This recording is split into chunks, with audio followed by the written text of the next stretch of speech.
주야로 묵상하는 삶 2월 16일 화요일의 말씀 누가 구원을 받을 수 있는가이고 206페이지입니다. 저는 제목을 최우선으로 정해보았습니다. 제가 먼저 오늘 본문 마가복음 10장 23절에서 31절의 말씀을 읽도록 하겠습니다. 경청하시며 함께 읽어주십시오. 예수께서 둘러보시고 제자들에게 이르시되 재물이 있는 자는 하나님의 나라에 들어가기가 심히 어렵도다 하시니 제자들이 그 말씀에 놀라는지라.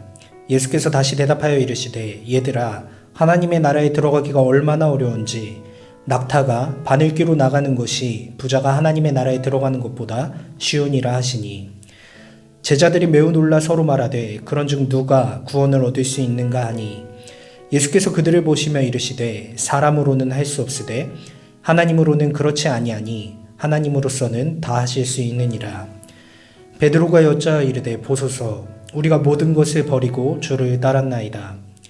예수께서 이르시되 내가 진실로 너희에게 이르노니 나와 복음을 위하여 집이나 형제나 자매나 어머니나 아버지나 자식이나 전토를 벌인 자는 현세에 있어 집과 형제와 자매와 어머니와 자식과 전토를 100배나 받되 박해를 겸하여 받고 내세의 영생을 받지 못할 자가 없느니라. 그러나 먼저 된 자로서 나중되고 나중된 자로서 먼저 될 자가 많으니라. 아멘. 네, 오늘도 먼저 본문의 상황을 한번 살펴보도록 하겠습니다.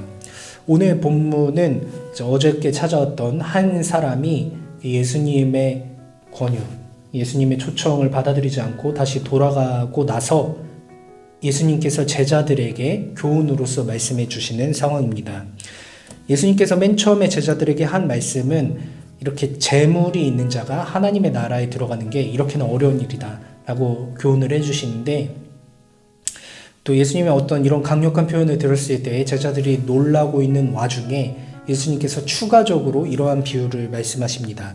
그것이 얼마나 어렵냐면 낙타가 바늘 귀로 나가는 것이 부자가 하나님의 나라에 들어가는 것보다 더 쉬운 것이다 라는 표현을 이야기합니다.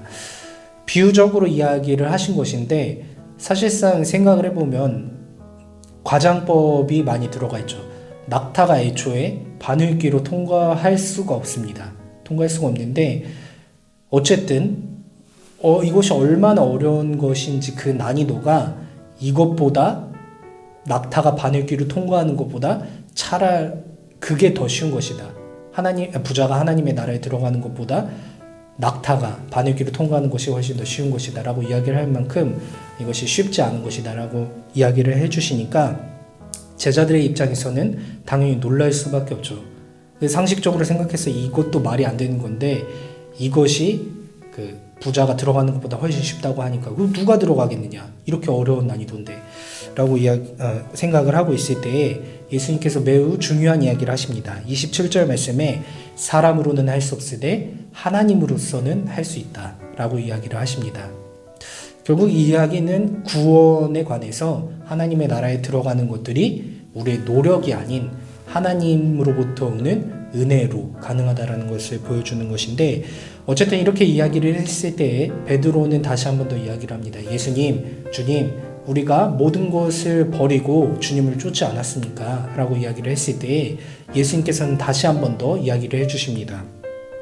진실로 이야기하는 것은 나와 복음을 위하여 집이나 형제나 자매나 어머니, 그러니까 모든 것을 버리는 거죠. 나와 복음을 위하여 해서 모든 것을 버리는 자는 30절 말씀에 형제나 자매와 어머니와 모든 것을 얻을 수 있느니라. 근데 그 모든 것을 얻을 때에 박해도 같이 얻는다고 이야기를 하고 있습니다. 이 이야기는 무엇이냐면 모든 것을 버릴 수 있는 사람은 하나님께서, 예수님께서 모든 것을 책임져 주신다는 이야기인데, 결국에는 이렇게 나아가는 것 자체를 사람들이 못하기 때문에 그렇다는 것입니다. 결국에는 이것은 중요한 게 결단이 먼저 일어나야만, 사람으로서 할 수 없었던 그 결단이 일어나야만 가능하다는 것인데, 이미 그 결단은 우리의 힘으로 이뤄내는 것이 아니라 하나님의 은혜로 가능하다는 것을 우리가 먼저 살펴보았고, 하나님의 은혜로 결국 그 결단을 했을 때에 결국에는 하나님께서 모든 것을 이루어주실 수 있다라는 것입니다.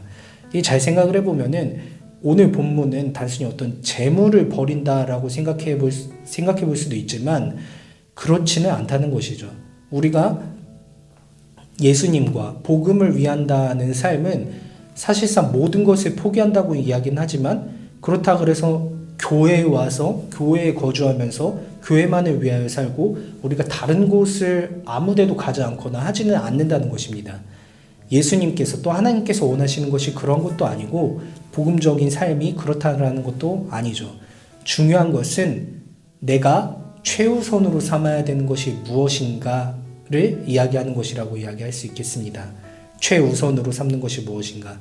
최우선으로 사랑하고 최우선으로 가치를 삼고 살아가고 있는 것이 무엇인가? 그랬을 때 예수님께서 요구하신 것은 다른 것보다 예수님과 복음적인 삶이 최우선이 되어야 된다는 것이고, 그러한 결단이 있는 사람은 모든 것의 주인이 되시는 하나님께서 모든 것을 채워주신다라는 본문이었는데, 맨 마지막에 31절 말씀이 이제 반전의 말씀입니다.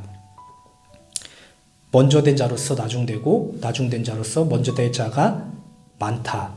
그러니까 이러한 결단은 언제든지 일어날 수 있지만 언제든지 다시 뒤집힐 수도 있다는 것이죠. 먼저 결단하는 사람도 다시 이 결단이 약해질 수도 있고, 이러한 결단을 지금 못하고 있는 이런 사람들도 나중에 언제든지 결단을 할 수 있기 때문에 중요한 것은 그 결단을 하는 것, 그리고 그 결단대로 계속해서 살아가는 것, 이것이 중요한 것이다를 이야기해주는 오늘 본문이었던 것 같습니다. 그랬을 때 저는 오늘 제목을 최우선으로 잡아보았고, 나의 삶에 최우선으로 생각하면서 최우선 삼아서 살아가고 있는 것이 무엇인가를 점검해보는 시간을 가지면 좋겠다라는 생각을 해보았던 것 같습니다. 네, 하나님께서 오늘도 우리에게 귀한 본문, 또 오늘 말씀은 한편으로는 어려운 말씀을 우리에게 허락해 주셨습니다.